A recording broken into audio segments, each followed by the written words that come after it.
Hello, I'm Marc, along with my wife, Stacee. Thank you for living uncertain with us. Welcome to the podcast where we talk about all things related to OCD and ERP. On today's episode, Stacee would like to share her earliest memories of OCD before she knew it was OCD. Throughout the past year, while we're talking with her OCD therapist, she would recall different experiences as early as middle school and entering high school. Let's get into it. Okay, yes. As Marc mentioned, as early as leaving middle school and entering high school, so about the time I turned 13 into 14, I started to feel that constant worry taking over, and I started to replay conversations, especially with my peers, in my head. I was doing this to make sure that I hadn't said anything wrong or I had said things that were just right. At this point in my life, I started to feel the need to leave conversations or situations feeling quote unquote just right. And I also had this constant looping what if in my head. And this constant loop of a what if was so distracting that it didn't allow me to think about anything else. I began to develop the urge to check in and ask for reassurance, though at the time I'm thinking this is just normal conversation and this is what everyone does. And it took me a really long time to realize that not everyone was doing this. By the time I was in 10th grade, so here I am 15, 16, now this worry, this anxiety, these looping thoughts have gotten so distracting and so overwhelming that I started to begin to isolate myself. I would avoid social situations. I would avoid people. I isolated into my bedroom. And as vulnerable as it is to be and to say, I began choosing the daydreams of fictional friends because I could control them and control that situation.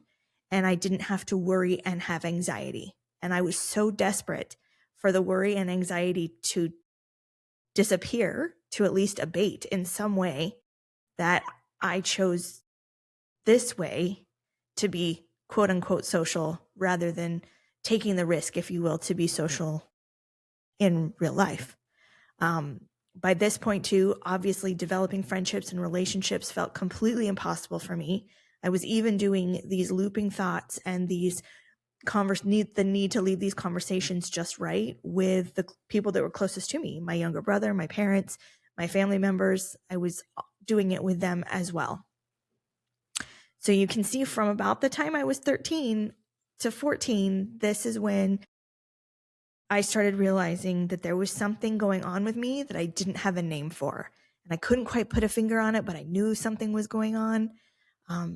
It then took me more than 30 years to be diagnosed with OCD, to realize that all of those things I had been dealing with all those years was actually components of obsessive compulsive disorder. When you were younger, did you ever express those concerns, those feelings to your parents? Never. You kept them to yourself? I did. I kept all of it to myself. I didn't express it to people that I knew in real life, friends that I tried to have.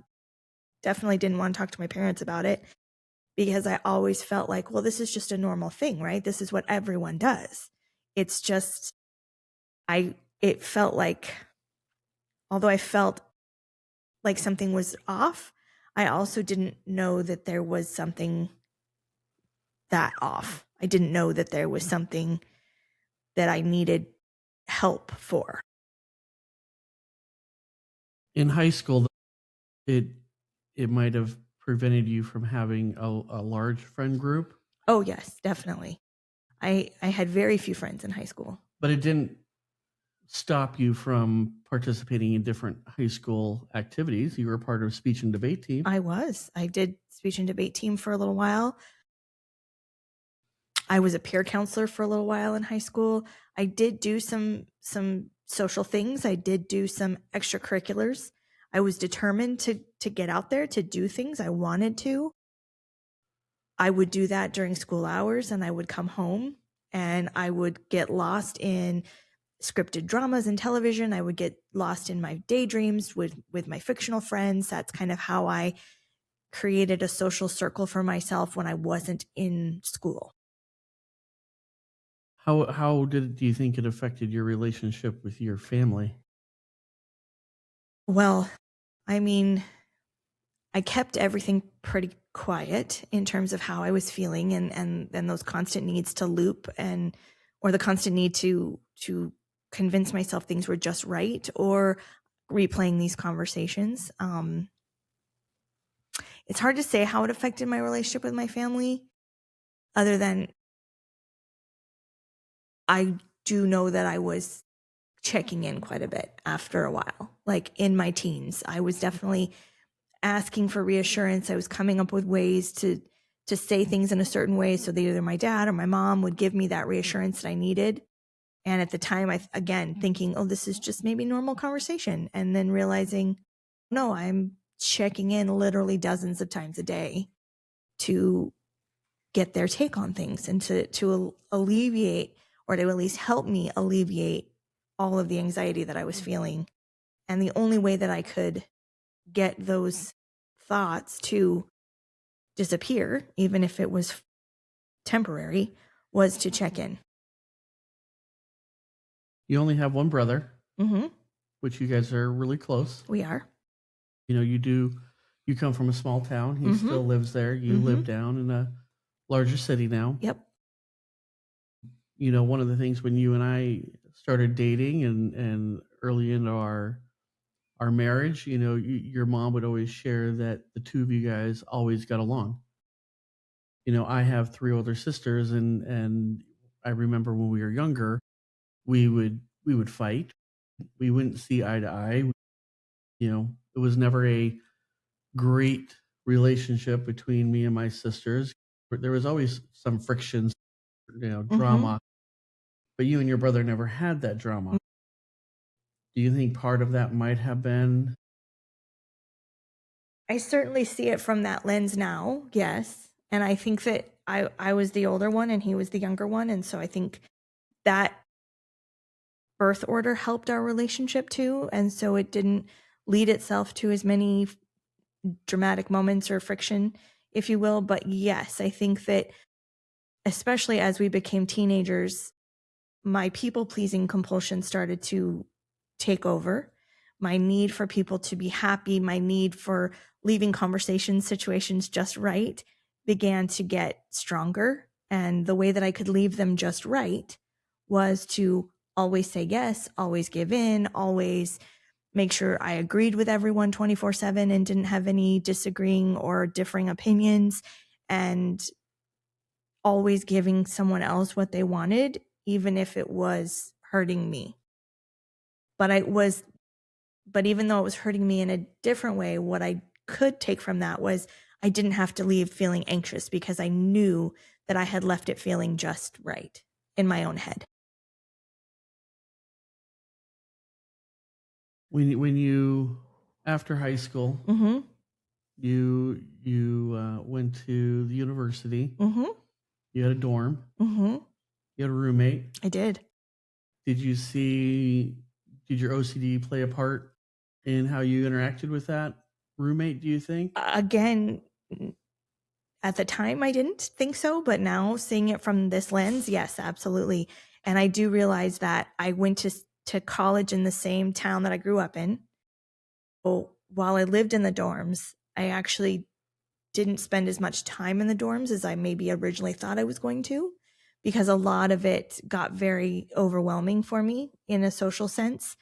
And so I craved that isolation back in my own bedroom, in my own home.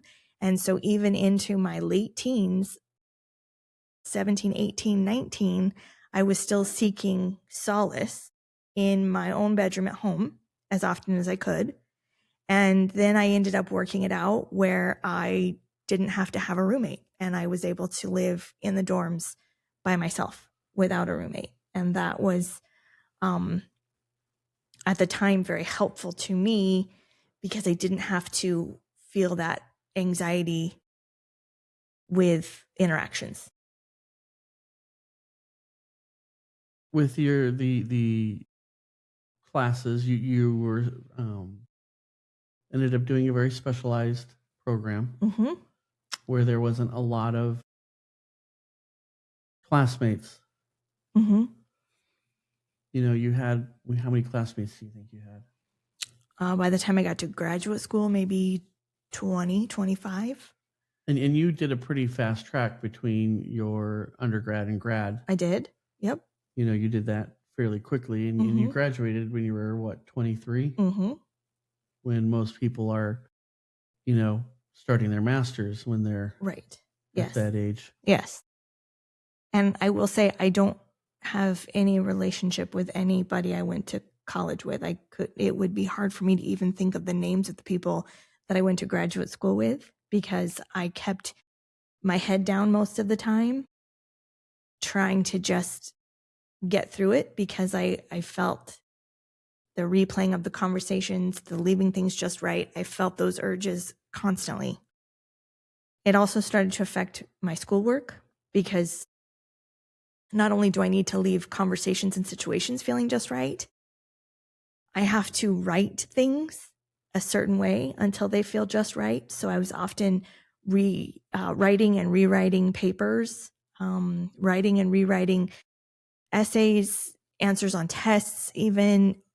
I couldn't stop myself from having to redo it and rewrite it and have it be in my own head again, just right. So it was impacting your life without really knowing how much it was actually impacting your life. Yes. And then after you finished college, you got a job, you know, down here in the Valley, which, you know, big change. Yes. When you've lived in the dorm or, you know, transitioned back and forth between your parents' house when you could, or the dorm living. You know, so you ended up getting an apartment down here by yourself. I did. Yep. And getting your first job. And how do you think that went with your first job? Because I know you and I've talked about, you know, you started off in the school systems, and, you know, they placed you at one school. Yes. Which was not necessarily your most desired placement, so middle school. And how do you think you managed to work through that scenario with that people-pleasing tendencies to where you ended up in the elementary level? Or do you think that was more by luck? Well, I actually think that kind of goes into a couple different spaces. So the first one was I moved down here by myself on my own, lived alone because I didn't know anyone down here. So I was going to just live by myself and do my thing. And I didn't drive, or I didn't drive much. And I now know too that, and we'll get into this in later episodes of the podcast, but I didn't even start driving on a regular basis until, again, I was 46, 47, just literally this year. Feeling comfortable. Yes. And I was very regimented in how I would drive before then. And I know because there was some OCD happening there as well, with some checking and looping. And needing to take but I was going to have to drive between the two schools initially, between the middle school and the elementary school. And I just couldn't bring myself to be able to do that. So I worked it out with the people my supervisors, et cetera, that, hey, there was enough kids at the elementary school anyway, so just go there. So then I spent several weeks driving from my apartment to the school and then back to my apartment and back to the school until I had a route that I felt comfortable with. And that was the only route I knew in Phoenix. I could get myself to the school, I could get myself home, and I didn't do much outside of that until I met you. So at the elementary school that you were working at, you developed some friendships. Yes. That you yes. That it was new. Yes, and again, Marc is being kind when he says friendships. They were more acquaintances because I didn't do much with them outside of the school's day. I was friendly with them. I knew them. I could be friendly to an extent, but I couldn't go too much because then that tendency to replay the conversations would take over, and I would need to leave them feeling just right. And so I tried to avoid getting too close to people. And so, yes, and that's, again, all on me because that was something that I was dealing with. And that was the way that isolation and avoidance was the way that I felt like I needed to protect myself at the time. So, yes, they were more acquaintances. We were all the same age and stage in life. And so during the school day, I could be friendly and I could feel okay. And then I'd go home and be by myself. And then that felt safe. Well, and within the education setting too, like they were in their classrooms on their own island and you were in your room doing your thing in your own island. Yes. Until like meetings or absolutely after school conversations might have happened. Do you think did you find yourself at lunchtime, staying in your room? Yes. Oh, yes. I versus adventuring out into the teacher's lounge and sitting and eating and talking with people? No. That was not part of the plan. So I started my student teaching at the school you were working at. That's how we met. Yes. Prior to me, did you have any dating experiences or? Oh, wow. Okay, we're really going there. We're getting into it now. No, 100%, absolutely not. I had never had a kiss. I had never been out on a date. I had zero experience with the opposite sex at that point and had left high school and left college without any experience with dating at all. My own version of the movie Never Been Kissed. If you haven't seen that, wonderful movie, y'all should check it out. So I met you while I was doing my student teaching. And, I am also somebody that was not out there so much. I had one girlfriend prior to you. And then, I had asked you out after us sitting in several meetings together. Yes. And I asked you to go if you wanted to go on a date, and you asked where it was at. And I said, jokingly said, oh, wow, Timbuktu. We're really going there. Yeah. Timbuktu. Yes. And which you were excited to that I had asked you out. Yes. And, and I was excited you had said yes. And, I was nervous and, because I did not have a lot of experience either in asking people out. And, you had said yes. And listen, this is how little experience I had, right? I go home to my apartment that night and I will say Googling, but this was back in 2002. So whatever it was back then, Timbuktu, thinking that he had invited me to some club or bar or restaurant or something that I just didn't know what it was and where were we going. And it took me quite a while that evening to realize that you were kidding when you said that, and you just meant we were going somewhere that was a little further away. Further away than normal, which was I was still in school, and it was to a classmate's house, a party that they were having. We had gone to dinner, then we went over to their house for a little while, and then back home. Your mom happened to be down in town Yes. along with her friend. Got to meet them on the very first date we ever went out on. Yes. Yep. That was, yep. Go to the door and knock on it, and there was your mom along with her friend, which were very fun to be. I don't want to say ambushed by that, but yes, they were very excited for you. Yes. But within that first date, even with us, Yep. do you think there was some OCD tendencies that might have been coming out, or there were every time I went out and every time I went around people? And so one of the other things that I would do to cope with it was I just got quiet, and I would be too afraid to share with someone or to speak with someone. And so that quiet tendency then gave me a reputation of something very different than what I ever intended it to be. And then who you really are. Or who I really am. But the quiet turned into the only way I could isolate myself within a social situation. But I was so tired by the time Marc and I met. I mean, we were both 24. Yep. And I was so tired of feeling like this. I mean, it's really, the OCD has been with me day in and day out, and it is so exhausting, every aspect of it, that I just wanted something normal. I wanted something real. I wanted a relationship. I was really excited to meet you and to go out with you. And I wanted to push through. And the only way I could do that was to just be quiet. So I didn't say much in any social circumstance.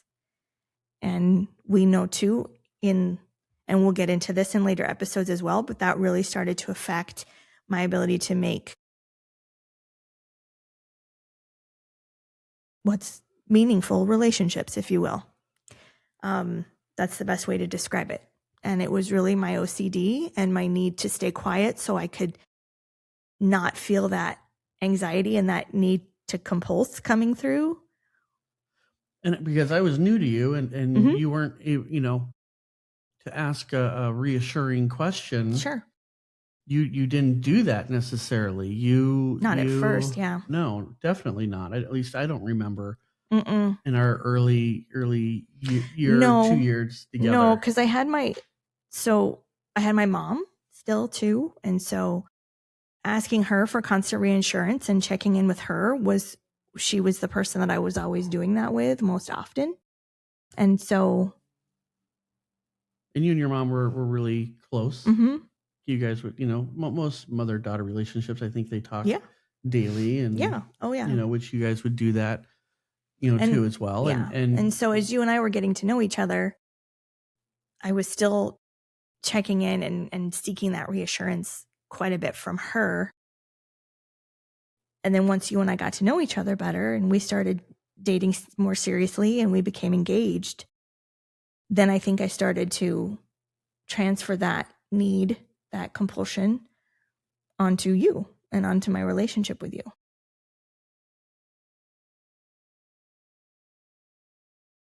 Which 25 years ago, 24 years ago, I did not know what it was. Right. And we were still young. We didn't have kids. We didn't have a lot of responsibility. We both had jobs at that point. Yes. I started working in the schools as a teacher. We would spend, we had a whole summer of us just going to movies. Yeah. It was the summer of movies when we were off together, and there wasn't a lot of pressure. Exactly. From the day-to-day life. And you became someone who I could just be myself with, and had been the person that I had the most meaningful relationship with outside of my family ever, and remain one of the only people I have as close of a relationship to as I have.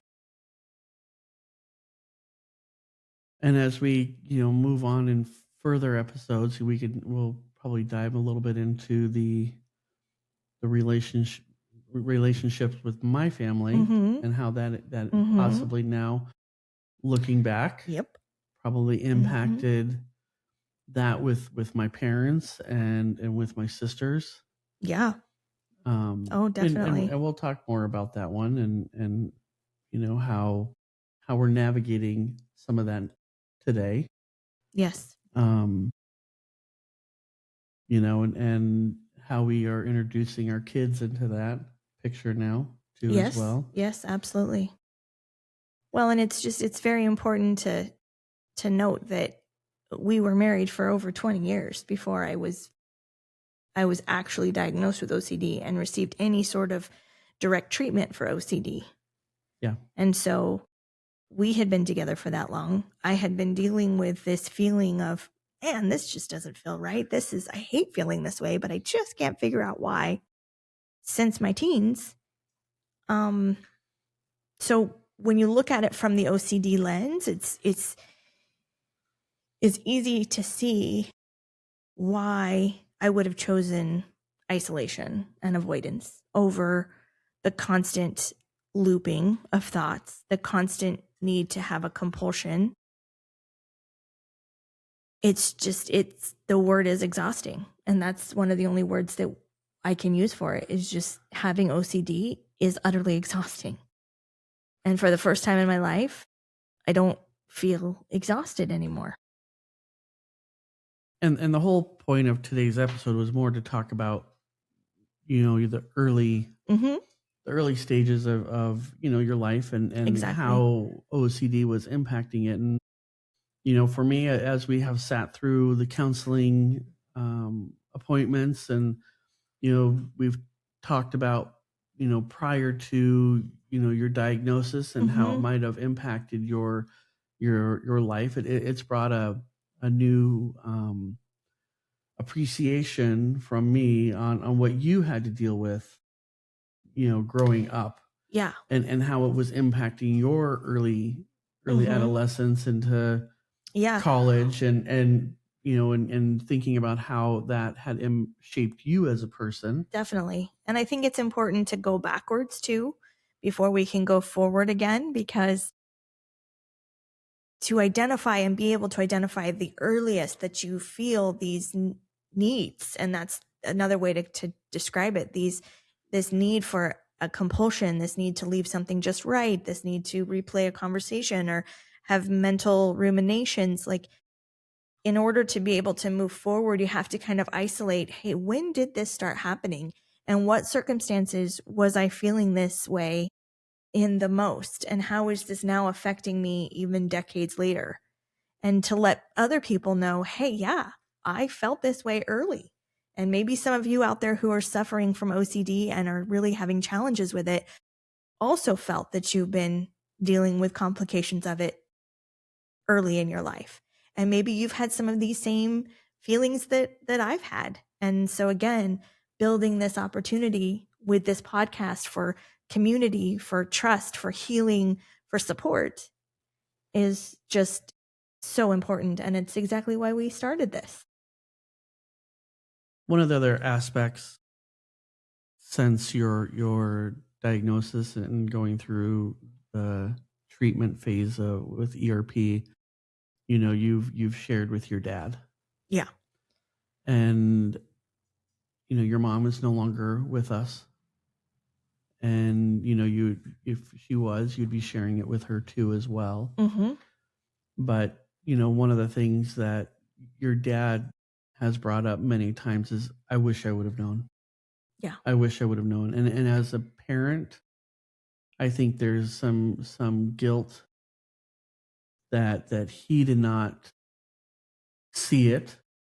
Yes, I can hear that in his voice when we talk about it now. Yes. And the only reason why I bring that up is as you are talking about this with other people that are out there, if you're talking about this with your partner or family members and stuff, just know that maybe there might be some of that get, like, if I would have known,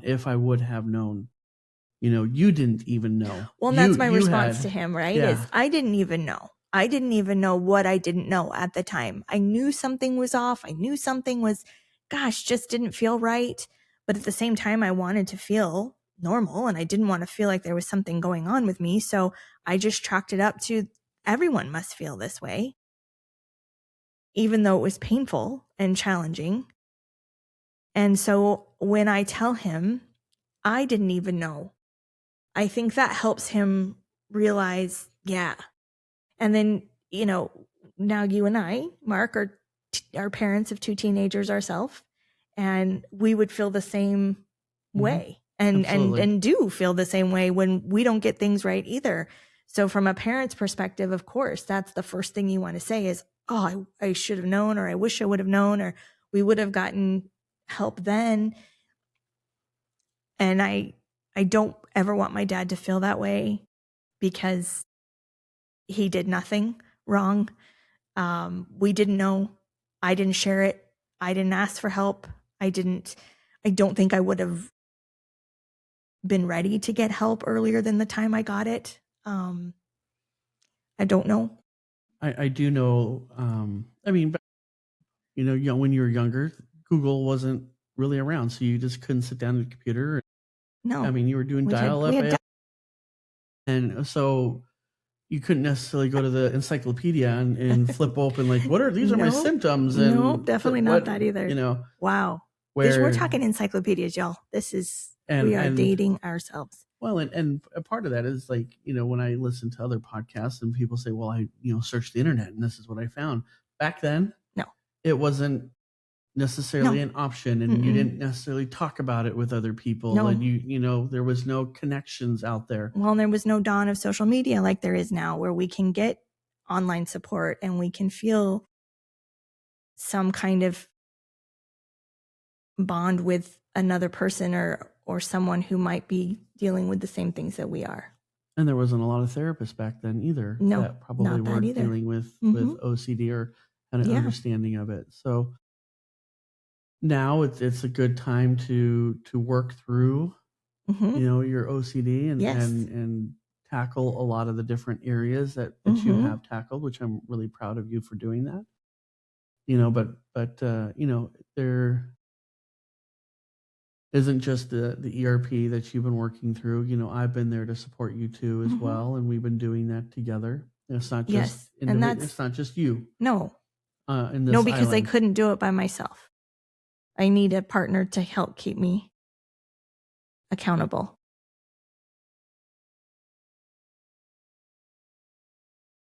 Which is good. Yeah. That's what I was there for. I wanted to help support you, and the kids even have jumped in to help support. Yes. And we'll talk about more on the different pieces that you tackled, and how you've overcome some of those, and how you still today, even a year afterwards, continuing to deal with some OCD that is popping up. Absolutely. That's catching you off guard. Yes.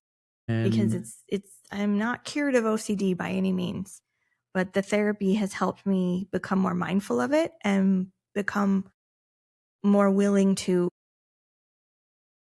intervene before it takes over.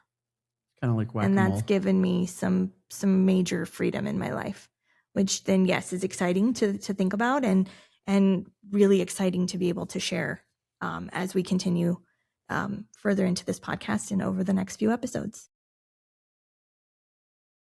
I think that was a good beginning, a good foundation of Me too. Where you started. Yeah. Yes. So thank you, everybody.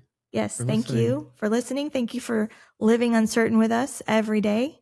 And we hope you join us again next week for another episode. Bye-bye.